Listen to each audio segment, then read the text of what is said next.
Good morning, Rock Church. I forgot to mention to you earlier, my name is Zurcher. I'm the youth pastor here. And for those of you who know me, you know that I love fantasy football. I started playing fantasy football back when I was in middle school.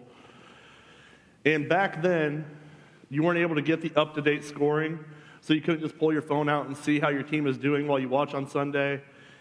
Back then, you had to wait until Wednesday or even Thursday to find out if your team won on Sunday. And I was impatient, so what I would do, Monday morning before school, I would wake up an extra hour early, and I'd get on the computer, and I'd total up every single player in our league score. Figure out how many yards they had, how many catches they had, how many touchdowns they had, every single player, write it down, go to school the next day, and start passing out to everybody so that way they knew who won. It's kind of a diehard thing, but we were very adamant about our football. In fact, me and my friends that started the league back then, we're still getting together every year this year for the draft and still a part of that league. And we're spread out all over the country right now. We have a guy in Colorado, a guy in Virginia, guys all over Indiana. But once a year, we all get together and we do our draft. It's been a lot of fun. And we may not have been the first league, but I like to think of us as one of the founding fathers of the league of fantasy football. And we had another guy in our league. He had a younger brother, and his younger brother wanted to start a league also. And so we helped his younger brother start a league, and they based it off of our league. And we were very ahead of our time. Way back then, there was no concept of doing a half point per reception, but that's what we did. There was no concept of doing two quarterback leagues, but that's what we did, because we were very ahead of our time. We were revolutionaries. We were very good at what we did. And so his brother starts his league based on ours.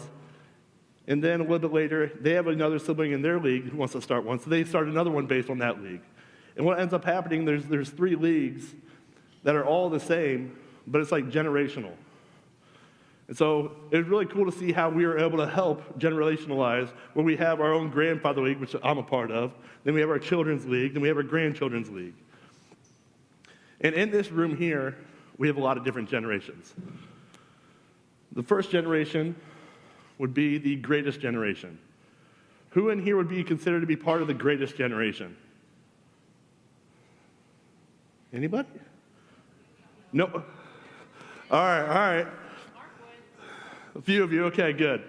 And then the next one, that would be my grandparents' generation. They're part of the greatest generation. And the reason they're called the greatest generation is because they went to war, and like World War II, they went in when they didn't need to. They went in because of the right thing to do.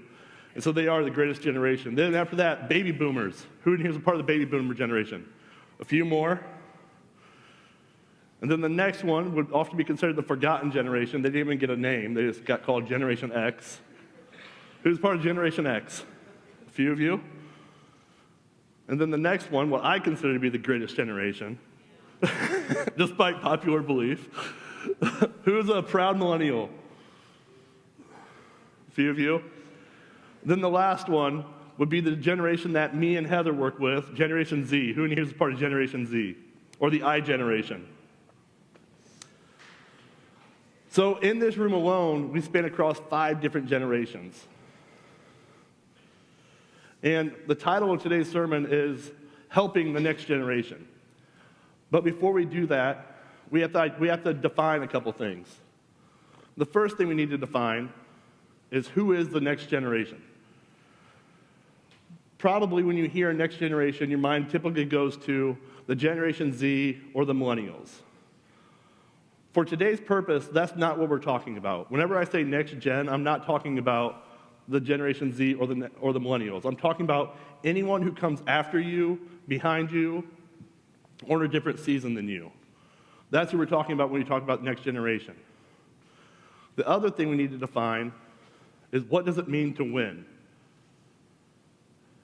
And for me, whenever I was growing up, what I was told what it meant to win was to get a good education, then get a good job, then get a good spouse, then get a good house, then get a good family, maybe get another good house, maybe get another good spouse, and whoever dies with the most toys at the end wins. And there may be some of us sitting in this room that are still living as if that's what it means to win. But I think we all know, or we all witnessed, that the person who died with the most toys at the end did not win. When we're talking about helping the next generation win, we're not talking about improving their standard of living. And that's not a bad thing. Improving the standard of living in the next generation is not a bad thing. My parents did that for me. Whenever I was in college, I was as poor as I'd ever been.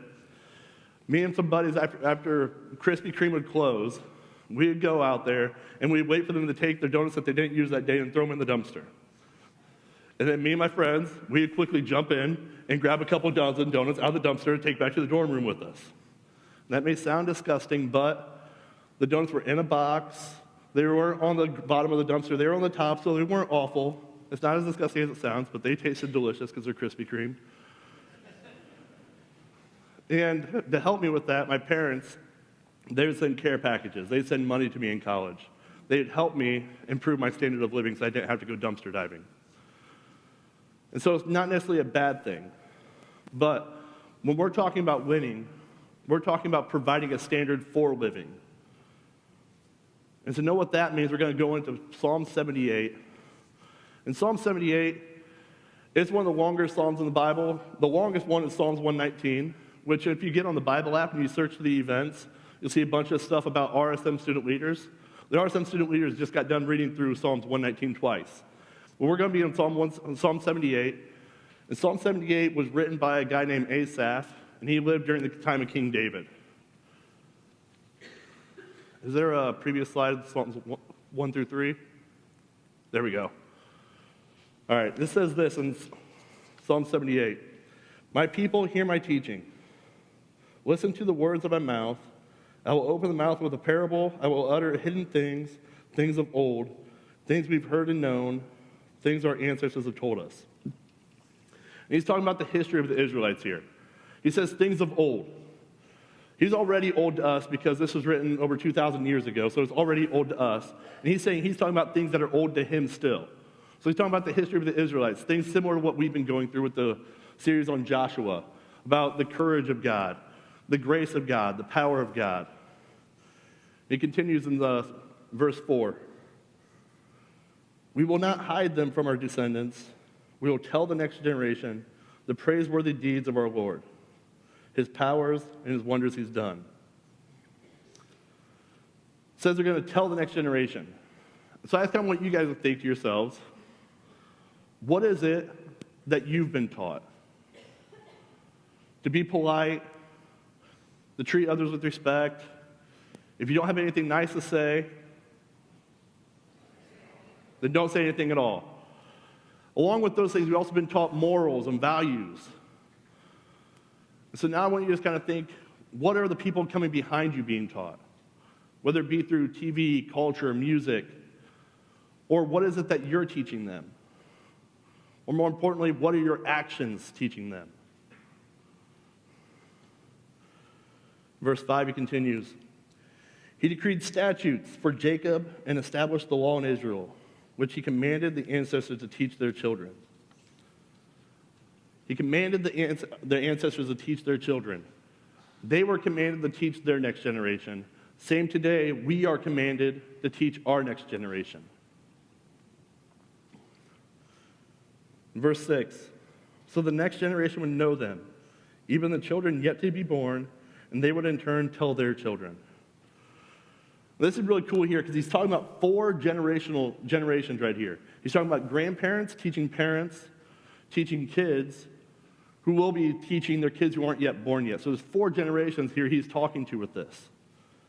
And then he closes it with, then they would put their trust in God, would not forget his deeds, and would keep his commands. Basically, provide them a standard for living. And these are the 3 things we're going to be focusing on today when it comes to providing a standard for living. Trusting God, not forgetting his deeds, and obeying his commands. So as we look at trusting God, what is it that we trust in? What is it that we're putting our trust in? Are we putting our trust in God? Or are we putting our trust in money? Our trust in our spouse? Our trust in the government? our trust in our job? What is it that we're teaching the next generation to put their trust in? And then when it comes to not forgetting his deeds, remember what God has done for us. 3 weeks ago, Pastor Matt talked about Joshua, and he was talking about courage, the courage of God, and how we have to remember God's deeds, because our courage comes from remembering what God has done, not remembering what we've done, because courage comes from God. So do not forget his deeds. And then the last one, keep his commands. When we talk about commands, we could start with the 10 Commandments. Does anybody in here know all 10 Commandments? No one? Well, maybe we can remember them together. Let's start. First one, love the Lord your God, no other gods. Second one, no idols. Third one, they don't have to be in order, because I don't really know the order of them all. Obey your parents. Fourth, don't murder. 6, no adultery. 7, don't covet the neighbor. Don't lie. 9, we got 2 more. We're doing really good. Don't steal. And the last one, honor the Sabbath. There we go. So we can start with those, but those are obviously really hard to remember. And so Jesus, he breaks all 10 of those down into 2 commands. He says, love God, love people. So when we follow his commands, that's what we're talking about. Love God, love people.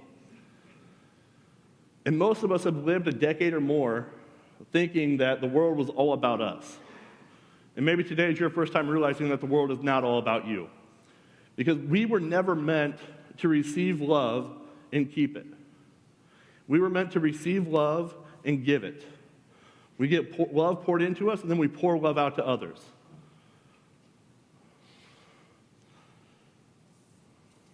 There's 2 different types of relationships here. Giving love and receiving love. You're to be giving love to others who are receiving it, similar to how Paul gave love to Timothy. And also you are to be receiving love from others, Timothy to Paul. And in the first 2 letters that we have that Paul wrote to Timothy, oh no, we'll go Acts, that's better. Thanks, keep me in order. Here we see how Paul first met Timothy. It says Paul went first to Derbe and then to Lystra, where there was a young disciple named Timothy. His mother was a Jewish believer. His father was a Greek. Timothy was well thought of believers in Lystra and Iconium. So Paul wanted him to join him on his journey. So this is where Paul first met Timothy. He meets him and he wants him to be a part of his journey. He wants to pour into him. And then, in those 2 letters of Timothy, I found this really interesting. The second verse of both books of Timothy, Paul addresses him as his son. In 1 Timothy 1:2, he says, I'm writing to Timothy, my true son in the faith. In 2 Timothy 1:2, I'm writing to Timothy, my dear son. Paul loved Timothy. He viewed him as his own son.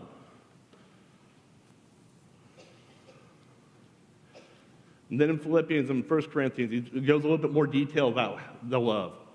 In Philippians, I have no one else like Timothy who genuinely cares about your welfare. All the others care only for themselves and not for what matters to Jesus Christ. But you know how Timothy has proved himself, like a son with his father. He has served with me in preaching the good news. I have no one else like Timothy. Paul's been pouring into Timothy, trying to teach Timothy to be an example of Christ. Then 1 Corinthians, I have sent Timothy, my beloved and faithful child in the Lord. He will remind you of how I followed Christ Jesus, just as I teach in all my churches wherever I go. He trained Timothy up to be like him.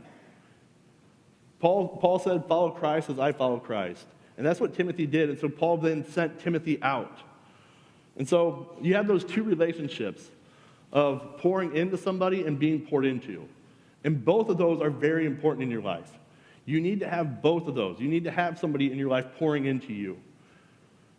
You need to have somebody in your life that you're pouring into. If all you have is a relationship where people are pouring into you, then you're going to exhaust all the people around you. They're not going to want to be there anymore. If all you have are people that you're pouring into, then you're going to become exhausted. You're going to become burnout. So it's important to have both of those.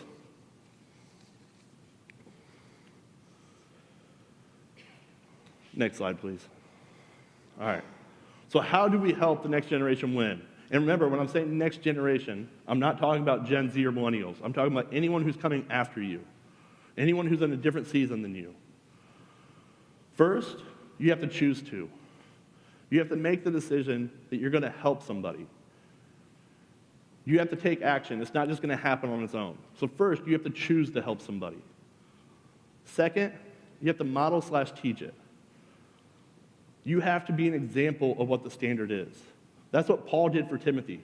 Paul was an example to Timothy. He showed Timothy how to live Christ-like, how to live like Christ. He taught Timothy how to do that. And that's what you need to do. You need to model it. You need to teach it to somebody. And when you're teaching it to somebody, the times in your life where you weren't modeling it, the mistakes you've learned from those lessons, that will come into the teaching of them. It's so much greater to learn a lesson from somebody else's mistake rather than your own. And then the most important one, you have to show up. All of you are here because someone showed up in your life. Someone showed up and showed you what forgiveness is. Someone showed up and gave you a chance. Someone showed up and gave you a job. Someone showed up and exemplified what love is, showed you what love is. The best chance you have at helping the next generation win is to show up in their life. You can go to somebody and start teaching them or telling them what they need to do. If you don't show up, then you have no influence over them. They aren't going to care what you have to say. It kind of goes to the old adage as far as no one cares what you know until they know that you care. So the most important thing, in order to help someone win, you have to show up in their life. And so I want you to just kind of think, who are the 5 people in your life that have shown up for you? As you think of those people, as you think of the people who've shown up in your life, more than likely, you've seen them fail, you've seen them go through struggles. Their life wasn't perfect. They didn't live a perfect life. And in the same turn, you don't have to live a perfect life to show up for somebody. You don't have to have everything together. Because the people who showed up in your life, they didn't either. And second, second, more than likely, you may not know a single thing they taught you. You may not remember a single thing they said. But I do know, you know exactly how they made you feel. You remember how the person that showed up in your life made you feel. They may not have had all the answers, but they made you feel love. They demonstrated what it meant to show somebody love. And so the same for you. You don't have to have all the answers. You don't have to live a perfect life in order to show up for somebody. In this here picture, about 10 years ago, our church made a big commitment in investing in the next generation. We hired on our first youth pastor, Brian Henry. And you'll see him on the far right in this photo. He looks like a kid here, but it's because it's an old photo. About 10 years ago, we hired our first youth pastor, Brian Henry, to invest in the next generation. And Brian made a point of it that he was going to spend extra time investing in some student leaders. And he wanted to teach them to trust in God, to remember God's deeds, and to keep his commands. And there's one student here who really didn't care about those things, but he did care about getting free pizza. And so he would show up to get free pizza. And that student is Landry Inman. And as Brian continued to show up in Landry's life, and others continue to show up in Landry's life, Landry, next slide here. I love this photo. You got Landry in the front. I don't know what he's doing, but really cool. As people begin to show up in Landry's life, Landry began to trust in God, to remember his deeds, and to keep his commands. And just like Brian showed up in Landry's life, Landry, in turn, decided he was going to show up in others' lives as well. And he's been a volunteer with RSM for a few years now, and one of the students that he's been showing up for specifically is Gavin Farmer. Next slide here. You got Gavin in the top right. This is a great photo. Landry won some free tickets to a Pacers game, box suites, and he decided to take Gavin with him. And Landry decided he was going to show up in Gavin's life, similar to how Brian did with him, so that Gavin would learn to trust in God, remember his deeds, and keep his commands. And as Landry and others showed up in Gavin's life, Gavin began to do those things. And he, in turn, wanted to do what Landry did for him and what Brian did for Landry. And now Gavin is showing up in the lives of others. Gavin's not here this morning because he's on our missions team to the Carolinas. And what's really cool about that is Gavin lost his home whenever the tornado came through here. So he knows exactly what the people there are going through. And because of that, he wants to help the next generation. And it's not that they're younger than him. The next generation, they're in a different season of life. They're in a season that he's just coming out of, and he wants to be there to help them. Also, over the summer, Gavin wants to help the next generation by going to Camp Blast. And he volunteers with our Rock kids as they go to camp. And he tries to be an example to them of what it looks like to trust in God, to remember his deeds, and to keep his commands. So that those kids, that those in Carolina, will know what it is to trust in God, remember his deeds, and to keep his commands. And so it doesn't matter how old you are or young you are, what generation you may be a part of, all of you are called to help the next generation. And if you've been here for a few years, if you've been a part of the Rock Church for a couple of years, and the only place you've ever shown up is in here, and not in the life of someone else, your growth will be stunted and you'll stop growing. Because when you help the next generation, you help yourself win as well. We all need a Paul in our life, and we all need a Timothy in our life. So I just kind of want you to think, who can you help win? I want to encourage you in your bulletins, write down the name of someone specific that you can help win, that God is calling you to show up for in their life. And it doesn't matter if your life's not perfect. It doesn't matter if you don't have all the answers, because the people that showed up in your life, they didn't have all the answers either. They weren't perfect either. So with that, I'm going to pray for us, and the band is going to come back out here. If you guys would, bow your heads, please. Dear God, we just thank you that we're able to gather like this together to learn about you. And just thank you for your word as it instructs us to know what it is that we're supposed to do, how to exemplify your love. That when we connect with you, we receive your love, Lord. And when we connect with others, we're giving your love. Just help us to just continuously be a vessel of love coming in and going out, Lord. And give us the courage to act on the people that we need to show up for. Amen.